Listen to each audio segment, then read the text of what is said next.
జై శ్రీరామ్. హనుమాన్ జయంతి. ఈ హనుమాన్ జయంతి మీద మనకి విభిన్న కథనాలు ఉన్నాయి. హనుమంతుడి జీవితం గురించే రకరకాల గాథలు ఉన్నాయి. ఈ పురాణ పురుషుల యొక్క గాథల గురించి మనం ప్రత్యేకించి రీసెర్చ్ ఏం చేయక్కర్లేదు. మన పారంపర్యంలో వస్తున్నటువంటి పెద్దలు చెప్తున్నటువంటి ఆ మాటలే కథలే ప్రమాణాలుగా నమ్మి మనం ముందుకు వెళ్ళాలి. అయితే హనుమాన్ జయంతి అనేది గ్రామర్ పరంగా అంటే వ్యాకరణ పరంగా చూస్తే వ్యాకరణ దోషమే. ఎందుకంటే పట్టాభిషేకం సమయంలో ఆంజనేయ స్వామి తనకు అందించిన సేవలకు గాను శ్రీరామచంద్రుడు నువ్వు చిరంజీవిగా ఉండు, కలియుగంలో నీ అవసరం ఉంది, నువ్వు చిరంజీవిగా ఉండు, భారతదేశంలో ఈ కలియుగం అంతం ఈ వరకు నువ్వు ఉండని చెప్పి, అలాగే నా భక్తులు అలాగే నీ భక్తులను కూడా అలా ఎల్లవేళ భూత బేత ప్రసాచాలు అలాగే కష్టాల నుంచి కూడా నువ్వు కాపాడమని చెప్పి చిరంజీవి తత్వాన్ని వరంగా ఇచ్చాట. కాబట్టే సప్త చిరంజీవులుగా చెప్పుకునే వాళ్ళు హనుమంతుడు ఒకడు. ఇప్పటికి కూడా మనకి హిమాలయాల్లో ఆంజనేయ స్వామి ప్రత్యక్షంగా సశరీరంతో ఉంటాడని భక్తుల నమ్మకం. అలాగే చాలామందికి ఆయన దర్శనం ఇచ్చారని కూడా చెప్తూ ఉంటారు. అలాగా బతికి ఉన్న వ్యక్తికి జయంతి అనే పదం వాడకూడదు అని చెప్పేసి మన గ్రామర్, తెలుగు గ్రామర్ చెప్తుంటుంది, మన తెలుగైనా సంస్కృతి అని చెప్తుంది. అయితే సరే, అది ఎలా ఉన్నా హనుమంతుడి జననం గురించి మనం వేడుకలు జరుపుకుంటున్నాము. బర్త్డే స్పెషల్, బర్త్డే నాడు చేసుకుంటాం కదా సెలబ్రేషన్స్, అలాగా హనుమంతుడి బర్త్డే సెలబ్రేషన్స్ చేసుకుంటారు భక్తులు అనుకుందాం మాట. సరే, జయంతి, జననం ఇవన్నీ పదాలు తీసారు. పుట్టినరోజు వేడుకలు జరుపుకోవాలి, జన్మ వేడుకలు జరుపుకోవాలి. ఈ హనుమంతుడి విషయంలో కూడా ఈ హనుమాన్ జయంతి అని వాడుకలో వచ్చేసింది కదా, ఆ పదం తీసుకున్న భగవంతుడి చావు పుట్టుకలేంటి ఆ తప్పులు పక్కకు పెట్టిన హనుమంతుడి జయంతి, హనుమాన్ జయంతి చైత్ర పౌర్ణమి నాడు ఇంతకుముందు ఏప్రిల్ 12వ తారీఖు మనం జరుపుకున్నాం. అయితే ఆ రోజు కూడా మనం ఒక వివరణ ఇచ్చుకున్నాం. ఆయన జయోత్సవం, అది జననోత్సవం కాదు, జయోత్సవం. కానీ వాడుకలో మన జననోత్సవాన్ని జన ఉత్సవంగా జయోత్సవం చేసుకుంటామని చెప్పేసి ఉంది.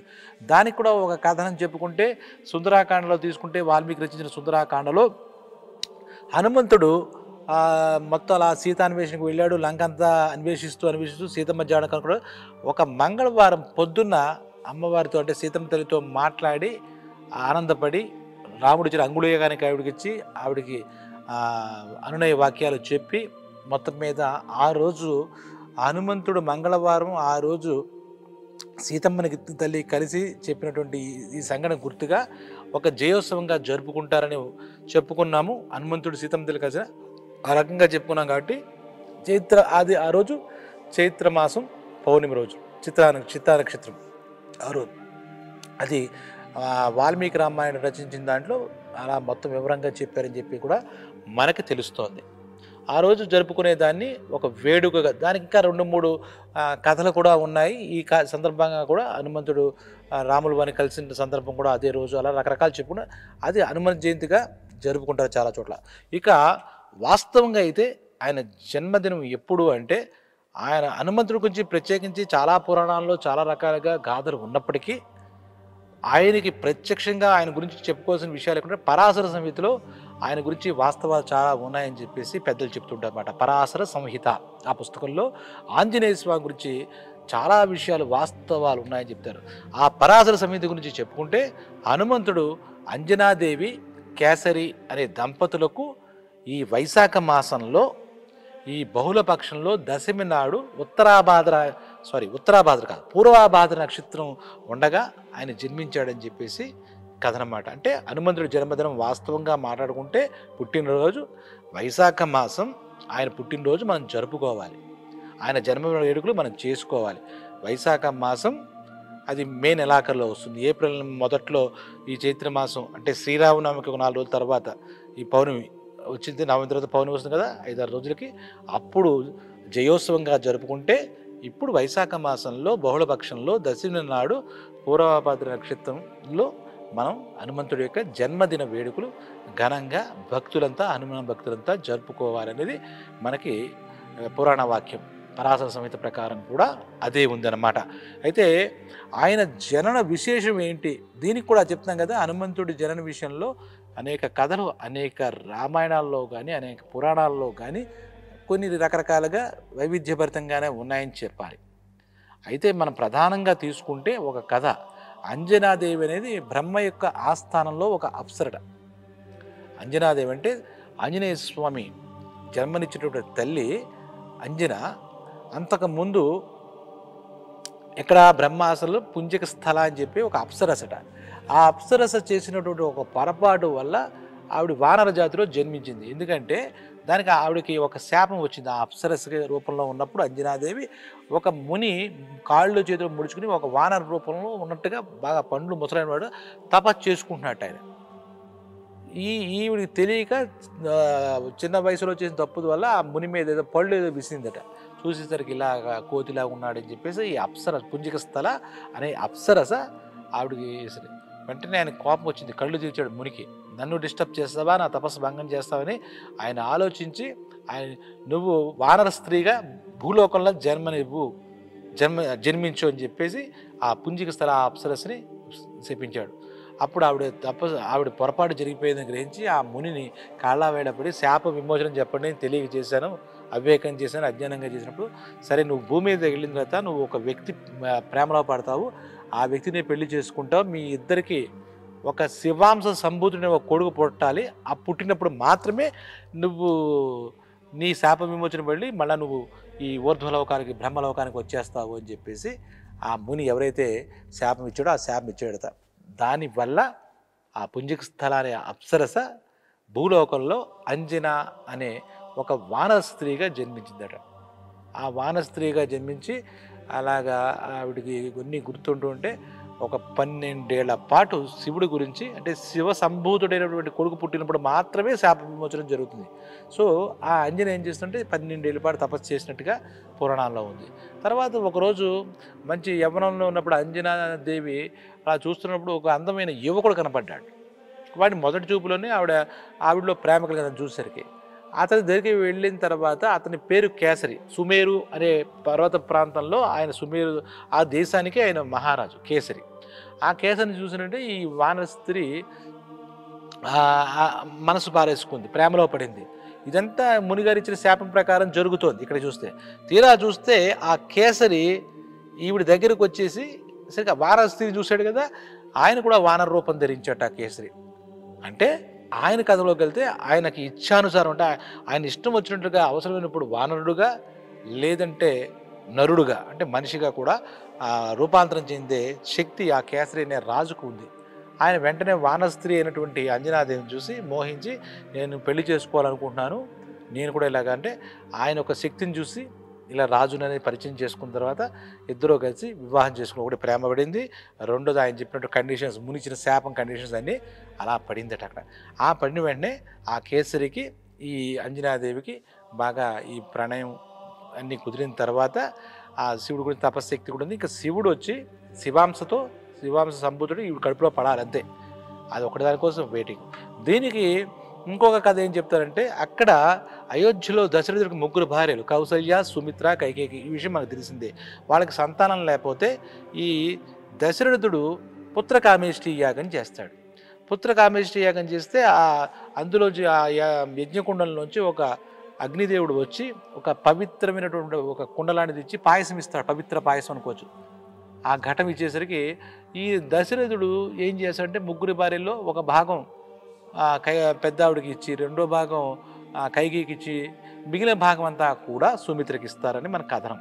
ఆ కౌశల్యకి శ్రీరామచంద్రుడు, అలాగే కైకేయికి భరతుడు, ఇంకా చూస్తే సుమిత్రకి లక్ష్మణుడు, శత్రుఘ్నుడు పుట్టారనే విషయం తెలుసు.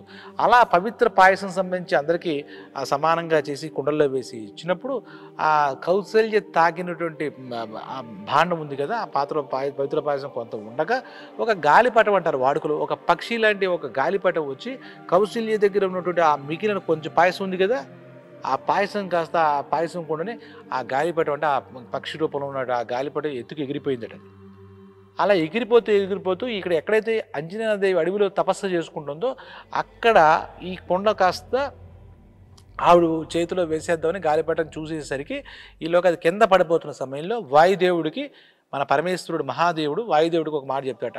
ఆ ఏదైతే కౌశల్య చేతిలో ఉన్నటువంటి పాయసం ఘటం, అంటే ఆ పాయసం మిగిలిన పాయసం కొండ ఆవిడ తాగేస్తుంది, లాస్ట్లో కొంచెం ఉంటుంది కదా ఆ పాయసం, ఆ కుండ ఉందో అది అంజనాదేవికి ఆ కుండ ఏం పాడవకుండా, పాయసం నేలపాలు కాకుండా మనకి పడాలని చెప్తే ఈ వాయుదేవుడు కూడా ఇందులో భాగస్వామి కాబట్టి హనుమంతుడి జననంలో ఆ దివ్య పురుషుడు ఆ దివ్య పాయసాన్ని ఆ అంజనాదేవికి చెందేటట్టుగా అందజేస్తాడు అన్నమాట, చేతిలో పడేటట్టు పడతాడు.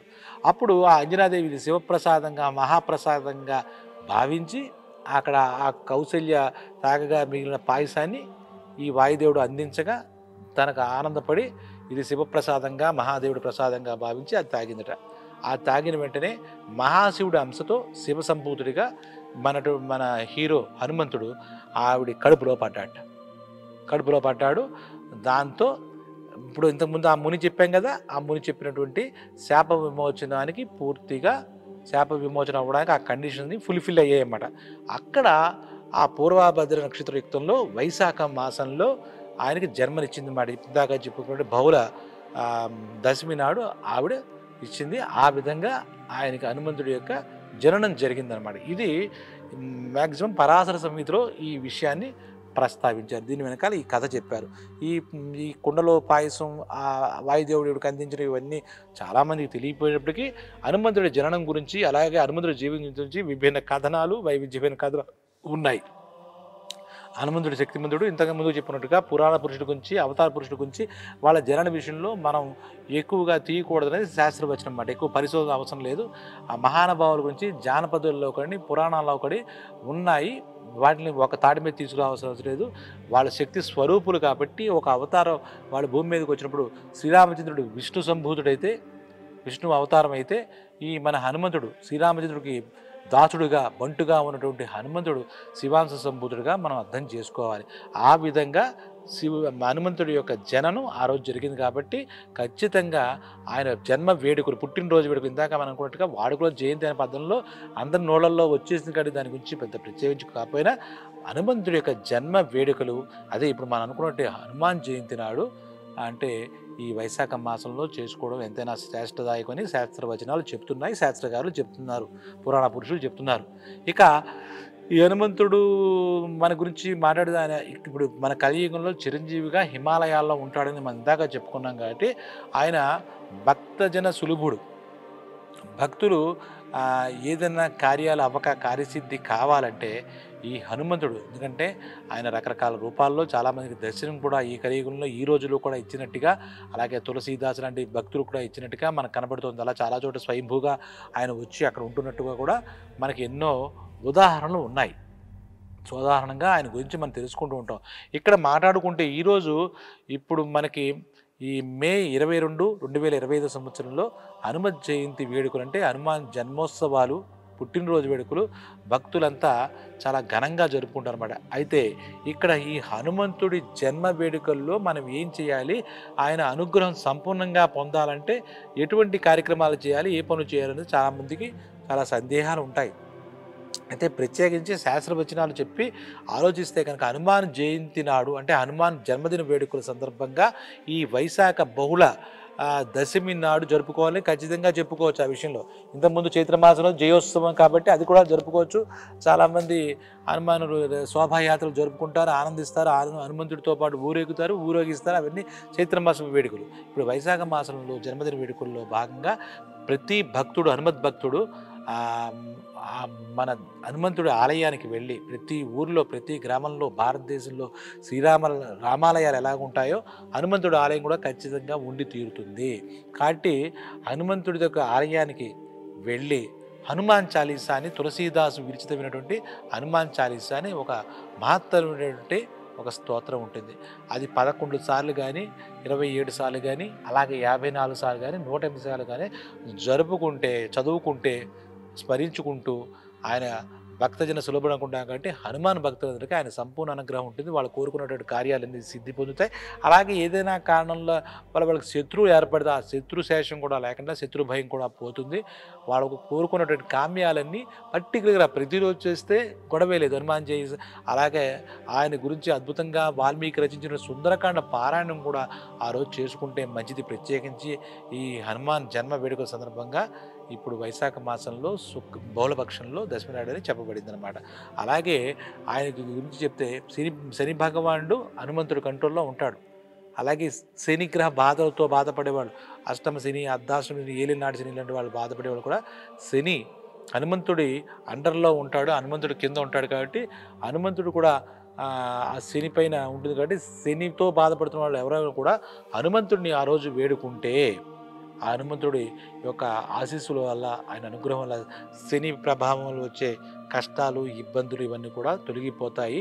శని ఎందుకంటే ఈయన చెప్పినట్టు వింటాడు కాబట్టి అని కూడా ఒక ఉవాచ ఉంది అనమాట. అలాగే హనుమంతుడికి బాగా ఇష్టం అరటిపళ్ళు.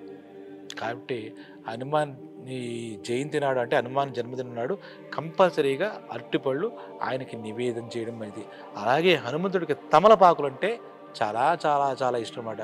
ఆ తమలపాకులతో ఒక మాల చేసి ఆయన మెడలో వేయడం కానీ, అలంకారంగా ఇవ్వడం కానీ, లేదా తమలపాకులు ఆ అష్టోత్తరంతో మనకి స్వామివారికి సమర్పించడం కానీ చేస్తే కూడా చాలా చాలా శుభాలు కలుగుతాయి. ఆయన ఆయన అనుగ్రహం ఖచ్చితంగా హనుమద్ భక్తుడికి ఉండి తీరుతుందనమాట. ఆ తర్వాత హనుమంతుడికి ఇష్టమైన విశేషాలు, నైవేద్యాలు ప్రత్యేకించి చెప్పబడ్డాయి ఖచ్చితంగా. హనుమంతుడికి వడమాల అంటారు. ఆ మినప వడలుంటాయి కదా! అవి ఒక 108 కనీసం వడమాలగా తయారు చేసి చాలా రుచికరంగా తెరిచి, ఆ వడలన్నీ ఒక మాలగా గుచ్చి, ఆ స్వామివారికి సమర్పించుకుంటే ఆయన అనుగ్రహం అంతా ఇంతా ఉండదు. అలాగే అప్పాలంటారు. సజ్జప్పాలు, బెల్లం అప్పాలు అంటారు. ఆ అప్పాలన్నా కూడా హనుమంతుడికి చాలా చాలా చాలా ఇష్టం అనమాట. అందుకని ఆ అప్పాలు కూడా నైవేద్యం. అలాగే తాలింపు పెట్టిన శనగలు కానీ, వడపప్పు, ఆ పానకం కానీ, ఇవన్నీ కూడా అలాగే తేనె కానీ, ఇవన్నీ సమర్పించినా కూడా ఆయన చాలా సంతుష్టుడవుతాడట. పర్టికులర్‌గా ఆయన పుట్టినరోజు అంటే పుట్టినరోజు వేడుకలుంటాయిగా.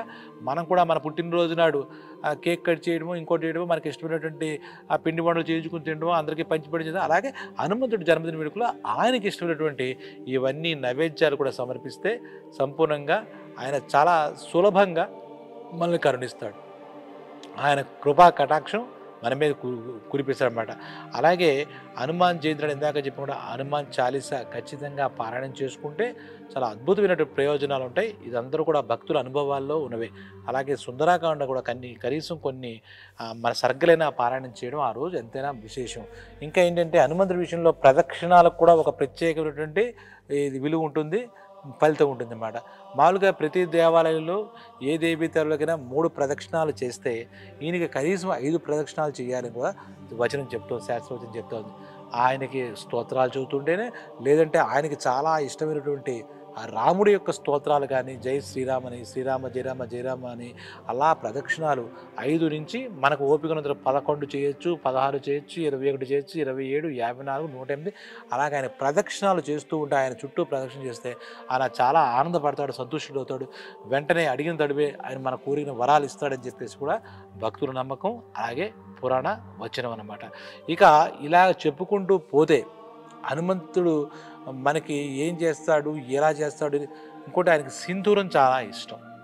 ఈ హనుమత్ జయంతి నాడు ప్రత్యేకించి ఆ సింధూరాన్ని కూడా స్వామివారికి సమర్పించుకుంటే ఈతి బాధలన్నీ పోతాయి, గ్రహ బాధలన్నీ పోతాయి, మనకి కార్యసిద్ధి కలుగుతుంది.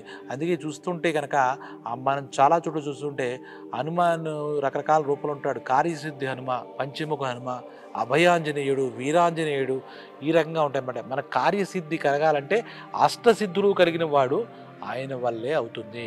ఎందుకంటే సీతారామచంద్రులకే ఆయన చేసినటువంటి మహోన్నత సాయం వల్ల వాళ్ళిద్దరూ ఒకటయ్యారు, శ్రీరామచంద్ర పట్టాభిషేకం అయ్యారు. ఇదంతా మనకి తెలుసున్న విషయం. అలాంటి సీతమ్మ తల్లిని మనకి ఆయన జాడ తెలుసుకుని శ్రీరాముడు చెప్పి ఈ రావణాసుడిపై యుద్ధంపై ఆయన కీలక భూమిక పోషించాడంటే మన జీవితాల్లో ఎంతసేపు సముద్రాన్ని చాలా అవలీలగా లాగాడంటే ఆయనకు అష్టసిద్ధులు ఉన్నాయి. అలాంటి మన జీవితాన్ని, మన భావసాగరాన్ని కూడా దాటించాలంటే హనుమంతుడు ఎల్లవేళలా మనతోనే ఉంటాడు. మనం ఒకవేళ శ్రీరామచంద్రుడిని పూజించినా కూడా ఆయన అక్కడే వచ్చి కూర్చుంటాడట. మన శ్రీరామ అనుకుంటే కూడా అక్కడ శ్రీరామ హనుమ ఇద్దరు, రామ హనుమ వేరు కాదు, ఇంకా మాట్లాడేది ఒకటే, ఒకే అంటే 2 శరీరాలు ఒకే ఆత్మ అంటూ ఉంటామే మాటల్లో. అటువంటి దైవిక స్వరూపాలు విష్ణుమూర్తి అంశ మన రాముడైతే శివాంశ ఆంజనేయ స్వామి చెప్పించుకోవచ్చు. అలాగే మనకి ఈ హనుమత్ జయంతి అంటే హనుమంతుడి యొక్క జన్మదిన వేడుకలు కూడా వారి వారి స్వరూపాలు బట్టి, వారి వారి ప్రాంత ఆచారాలు బట్టి కేరళలో ఒకసారి జరుగుతూ ఉంటుంది ఒక మాసంలో, మహారాష్ట్రలో ఒక మాసంలో జరుగుతుంది, అయోధ్యలో ఒక మాసంలో జరుగుతుంది. ఖచ్చితంగా ఈ మాసంలో ఇప్పుడు మనం మాట్లాడుకున్నటువంటి హనుమత్ జయంతి తెలుగు రాష్ట్రాల్లో ఈ పద్ధతి ఉంటుంది.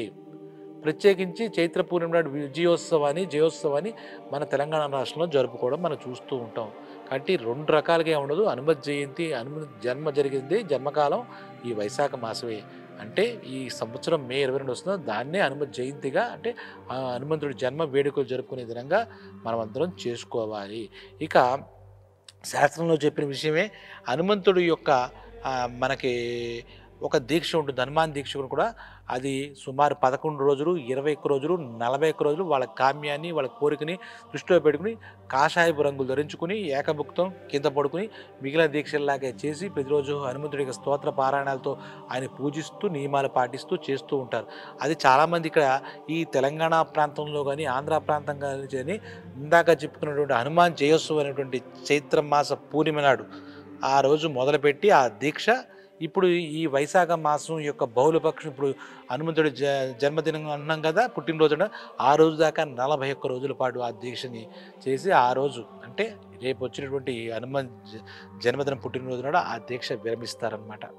ఆ విరమించినా కూడా ఒక దీక్షాబద్ధంగా నియమబద్ధంగా చేసుకుంటూ ఇక్కడ ప్రముఖమైన క్షేత్రాలు స్వయంభూ క్షేత్రాలు కొన్ని ఉన్నాయి. రాయలసీమలో నెక్కంటి అంటే కస్సాపురం ఉంటారు, అక్కడ ఆ స్వామి స్వయంభూగా వెలిశాడు, చాలా మహిమాన్వితుడు.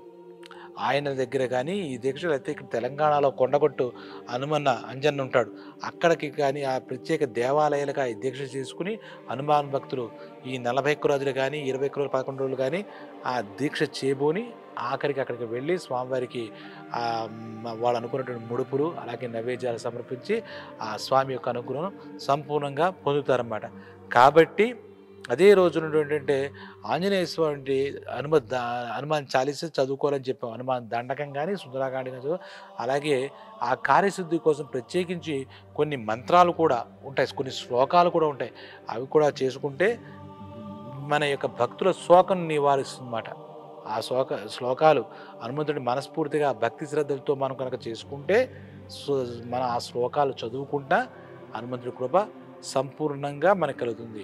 2 అట్టిపళ్ళు ఆ స్వామివారికి నైవేద్యం పెట్టి అది ప్రసాదంగా స్వీకరించినా కూడా ఆయన కృప అపారంగా మన పైన ఉంటుంది, అందులో ఎటువంటి సందేహం లేదు. కాబట్టి మనం ఎన్నో బర్త్డే సెలబ్రేషన్స్ మన ఫేవరెట్ స్టార్స్ అయినా ఫేవరెట్ క్రికెటర్స్ అయినా ఫేవరెట్ పొలిటీషియన్స్ అయినా మనం ఆ సెలబ్రేషన్ చేసుకుంటాం. అటువంటి మన అందరికీ ఫేవరెట్ గాడ్ లార్డ్ హనుమ ఆయన పుట్టినరోజు ఇందాక చెప్పుకున్నట్టుగా ఈ సంవత్సరంలో మే 22, 2025 సంవత్సరంలో ఆ రోజు వస్తుంది. కాబట్టి మన హనుమంతుడి యొక్క జన్మ దినోత్సవాన్ని అద్భుతంగా వేడుకగా భక్తి శ్రద్ధలతో కొలిచి తరిద్దాం. జై హనుమ.